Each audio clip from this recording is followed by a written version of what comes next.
Alin nga ba ang sexy? Yung butot balat o yung maskulada? Ang mga batayan ng kagandahan. Paiba-iba. Kaya naman ang ilang mga Eva nakikipagsabayan sa mga Adan sa pagpapalaki ng katawan.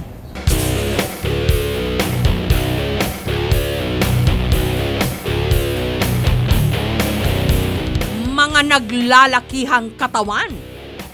Mga halos nagpuputukang muscle. Kahit tila pasan na nila ang buong daigdig, yakang-yaka pa rin. Ito ang mundo ng mga powerlifter.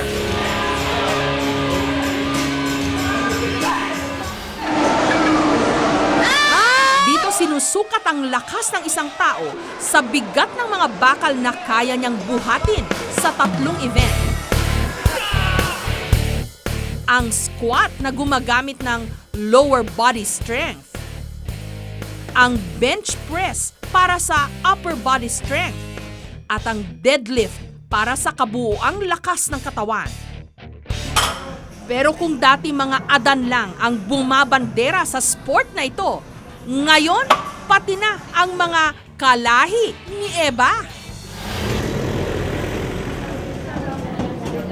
Ang postmaster ng PhilPost Office dito sa Pasig, ang strongest woman in the world, si Lily Picante. Nakapagtala lang naman si Lily ng world record na 217.5 kilos sa Women's World Open Powerlifting Championship na ginanap sa Czech Republic taong 2001. Kapag wala sa post office, dito matatagpuan si Lily. Nagpa-powerlifting, nakikipagsabayan sa mga kalalakihan. May nakita ako sa gym area na isang lalaki nagbubuhat ng squat, nag-lift siya ng squat. So sabi ko, parang magaan naman yan, parang hindi mo kayang buhatin. Nainis yata sa akin yung guy. Sabi niya, ikaw nga. Buhat ko mabilis lang. So, dinagdagan nila ng dinagdagan. So, mas malakas ako doon sa lalaki. So, yun ang naging start ko para mag-compete. Kamakailan lang, nakapagtala si Lily ng panibagong personal record. Nakapagbuhat siya ng hanggang 227.5 kilos, halos katumbas ng 5 sako ng bigas. Mga babae, mas maaga nag-deteriorate yung bones. So, if you do powerlifting or similar strength training, tumitibay yung buto, less prone ka sa osteoporosis. Ang kikay at fashionistang si Ruby Gan, pinangalanan bilang isa sa mga best dressed taong 2006. Gusto ko ng shoes, clothes, bags, accessories, anything and everything to complete a look. Pero ang mga sosyal na sapatos sa pinapatakbong shoe store ni Ruby, hindi raw uubra sa kanyang bagong hobby, ang powerlifting.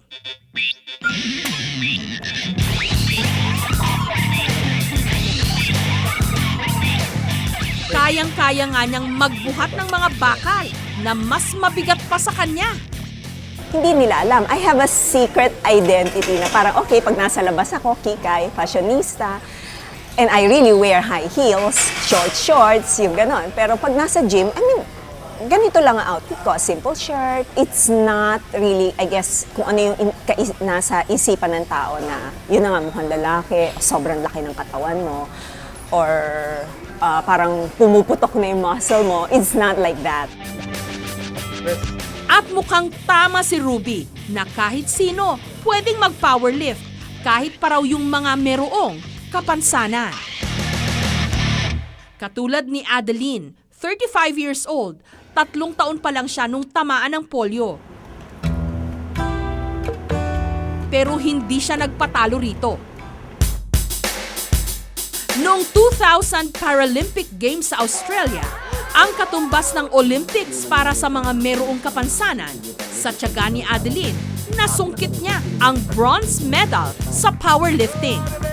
Ihigit pa dun sa sarili ko, mas gusto ko na alam ko na nakakapagbigay ako ng lakas o inspirasyon sa mga katulad ko may kapansanan.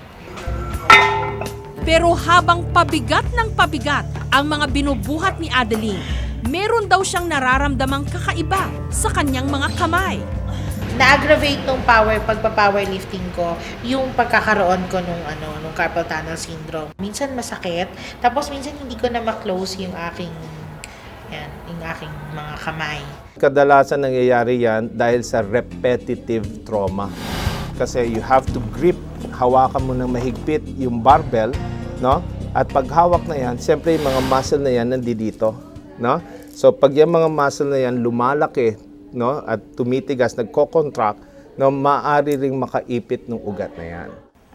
Yung fingers mo. Mabuti na lang, maaari raw magamot ang kanyang mga kamay sa pamamagitan ng surgery o operasyon. Ang isa pang muscle na maaring mapunit. Babala ng mga doktor, may iba pang mas malalang mga aksidenteng pwedeng mangyari kung hindi tama ang pagbubuhat ng bakal. Kadalasan din naman sa sobrang bigat. Kaya kinakailangan pag nagbe-bench press yung dapat may spatter, no, may nag-aalalay. Kasi mamaya baka sa sobrang bigat, no, bumigay yung balikat, madidislocate yung shoulder. Ngunit kung sasailalim naman daw sa tamang pag-iensayo, maaaring mapalayo sa kapahamakan. Dito sa Zamboanga City, ipinanganak at lumaki sa hirap si Heidelin. Dahil walang tubig sa kanilang tinitirhan, araw-araw tinatahak ni Heidelin ang humigit kumulang 100 metrong daan makapag-igib lang.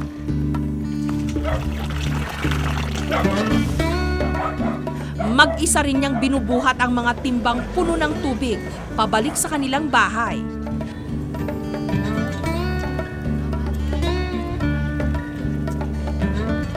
Lingid sa kanyang kaalaman, inihahanda pala siya ng mga gawaing bahay na ito sa papasukin niyang sport, ang weightlifting. Nagte-training kasi mga pinsan ko dati. So, parang naengganyo ako sa kanila. Nagsabi ako sa kanila, gusto kong mag-weightlifting. Tapos doon ako na-discover. Katulad ng powerlifting, pabigatan din ang labanan sa weightlifting. Ang pinagkaiba lang, sa weightlifting, maliban sa lakas, ginagamitan din ito ng bilis. Kinakailangan kasing mabilis nilang maiangat at mapanatiling nakataas ang barbell bago ito tuluyang bitawan. Yes, she's from the Philippines and it's not a country noted. Hanggang nitong nakaraang taon, sa edad na 17 anyos, pinalad si Heidelin na katawanay ng Pilipinas sa 2008 Beijing Olympics. That's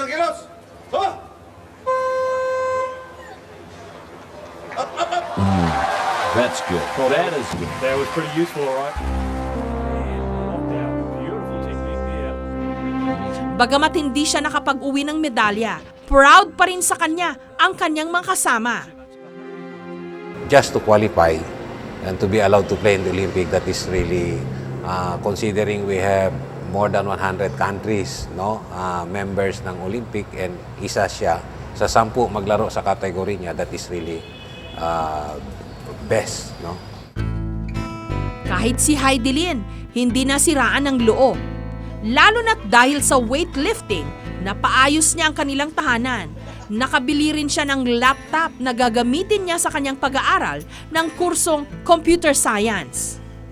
Higit sa lahat, hinding-hindi na raw niya kinakailangan pang maglakad ng pagkalayo-layo para lang mag-igib. Nakapagpatayo na kasi siya ng sarili nilang poso sa tabi mismo ng kanilang bahay.